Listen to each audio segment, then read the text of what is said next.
Horas, salam reformanda Masiha Holongan. Salam Bapak, Ibu, dan saudara-saudari sekalian yang kami kasihi dalam Yesus Kristus. Sebelum kita merenungkan firman Tuhan untuk hari ini, Rabu 19 Maret 2025, kita berdoa sejenak. Bapa yang kami sembah dalam Yesus Kristus, terima kasih Tuhan, Engkau berikan kepada kami kesehatan. Engkau berikan kepada kami Tuhan napas hidup. Hingga pagi ini kami boleh punya waktu untuk merenungkan firman-Mu. Kiranya biarlah Roh Kudus yang hadir di hati dan pikiran kami untuk boleh kami mengerti firman-Mu. Dan biarlah firman-Mu yang kami renungkan boleh menjadi bekal dalam hidup kami hari ini Tuhan. Terima kasih Tuhan Yesus, dalam nama-Mu kami berdoa dan mengucap syukur. Amin. Kita bernyanyi dari buku ND nomor 766 ayat 1.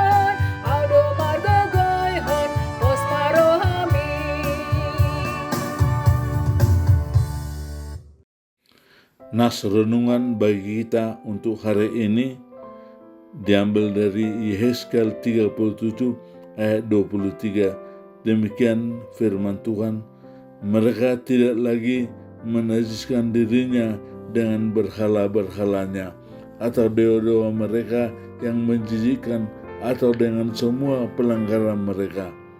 Tetapi aku akan melepaskan mereka dari segala penyelewengan mereka, dengan mana mereka berbuat dosa, dan mentahirkan mereka sehingga mereka akan menjadi umatku dan aku akan menjadi Allahnya. Tema renungan, Allah memulihkan kita. Saudaraku, apa yang dirasakan oleh seseorang ketika ia mengalami kejatuhan? Sudah pasti sakit, lalu kemudian malu atau bahkan putus asa karena tidak bisa bangkit lagi. Jatuh adalah kondisi yang tidak nyaman bagi siapapun. Lalu apa yang diinginkan orang ketika dalam kondisi jatuh? Sudah pasti mengharapkan pertolongan orang lain, pemulihan, dan kemudian mampu bangkit lagi. Iya, uluran tangan sangat dibutuhkan saat mengalami kejatuhan. Inilah sesungguhnya yang dialami oleh Israel Selatan atau Yehuda ketika mereka mengalami pembuangan di Babel. Hal ini dapat kita baca dalam Yehezkiel pasal 37. Mereka dalam kondisi jatuh dan kehilangan pengharapan. Ayat 11, lalu tiba-tiba melalui Yehezkiel Tuhan menjanjikan pemulihan sebagai suatu bangsa. Ayat 15-19. Bukan itu saja, pembaharuan dan pemulihan akan dilakukan Tuhan dalam kehidupan spiritual umatnya juga. Ayat 23, hal tersebut dimulai dari rencana Tuhan yang akan menjemput umatnya dari pembuangan. Ayat 21, dan membawa mereka pulang ke tanah mereka sendiri. Ya, ketika Israel mengalami kejatuhan, Tuhan tidak mengabaikan mereka. Tangan Tuhan terulur untuk memberikan pertolongan. Mereka dijanjikan mengalami pemulihan sebagai suatu bangsa dan hubungannya dengan Tuhan diperbaharui. Saudaraku, jika Tuhan mengulurkan tangannya, segala sesuatu dipastikan menjadi baik kembali. Jika Tuhan mengulurkan tangannya, maka semua yang rusak pasti diperbaiki. Tidak ada yang tidak bisa dipulihkan jika Tuhan sudah turun tangan. Persoalan penting saat ini adalah ketika Tuhan mengulurkan tangan, apakah kita bersedia mengangkat tangan, menyambut uluran pertolongan Tuhan? Menyambut tangan Tuhan itu dilakukan dengan pertobatan dan pembaharuan hidup. Jika Tuhan ulurkan tangannya, maka sambutlah karya Tuhan untuk memulihkan kehidupan kita. Amin. Kita berdoa, ya Allah, pulihkanlah hidup kami agar kami selalu berada dalam pelukan-Mu dan kami tidak akan menjauh dari hadapan-Mu. Amin.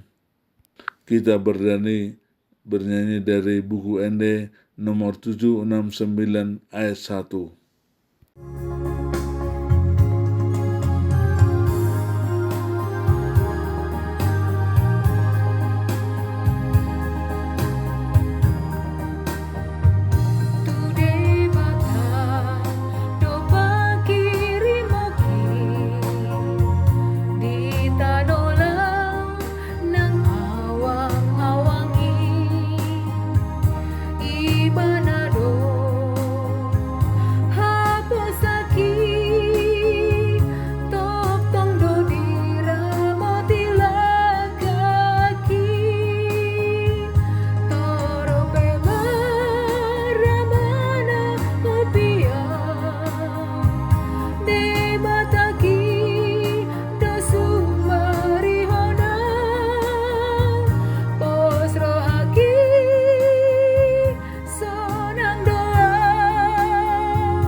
Marilah kita berdoa seperti doa yang diajarkan oleh Tuhan Yesus Kristus. Bapa kami yang di surga, dikuduskanlah nama-Mu, datanglah kerajaan-Mu, jadilah kehendak-Mu di bumi seperti di surga. Berikanlah kami pada hari ini makanan kami yang secukupnya, dan ampunilah kami akan kesalahan kami, seperti kami juga mengampuni orang yang bersalah kepada kami. Dan janganlah membawa kami ke dalam pencobaan, tetapi lepaskanlah kami daripada yang jahat.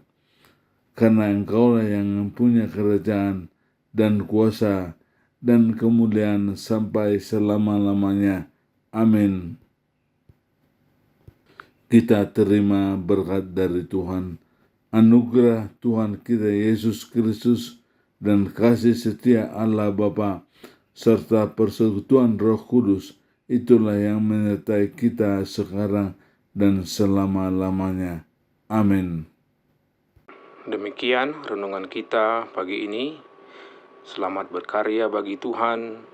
Tetap semangat, tetap sehat. Salam Reformanda Masiha Holongan.